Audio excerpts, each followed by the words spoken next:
En 2022, le nombre de décès en Corée du Sud a bondi de 17,4% par rapport à l'année précédente. Son chiffre se situe à environ 370 000 et est le plus élevé depuis le début de la collecte de ces données par le COSTAT. Cette forte hausse est imputable à l'augmentation du nombre de morts dues au Covid-19 couplée à celle du nombre de personnes âgées. Les pertes humaines provoquées par le coronavirus ont été de 31 280 l'an dernier.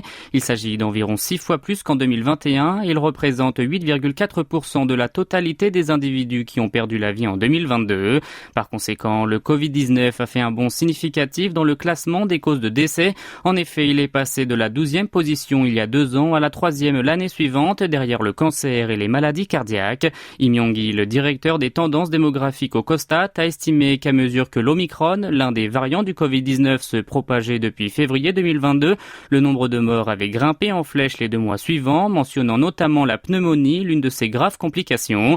Viennent ensuite dans l'ordre la pneumonie bactérienne classique, les maladies cérébrovasculaires et le suicide. Ce dernier a perdu une place dans le classement en 1 an. En effet, le nombre de personnes qui ont mis fin à leur jour a diminué de 3% glissement annuel. Toutefois, le taux de suicide au pays du matin clair reste 2 fois plus important comparé à la moyenne des nations de l'OCDE. Si l'on examine dans le détail, et notamment par âge, les plus de 80 ans représentaient plus de la moitié de l'ensemble des décès en 2022. Cependant, le COSTAT prévoit que le nombre de morts en Corée du Sud cette année sera moins lourd qu'en 2022 en raison notamment de l'influence réduite du coronavirus.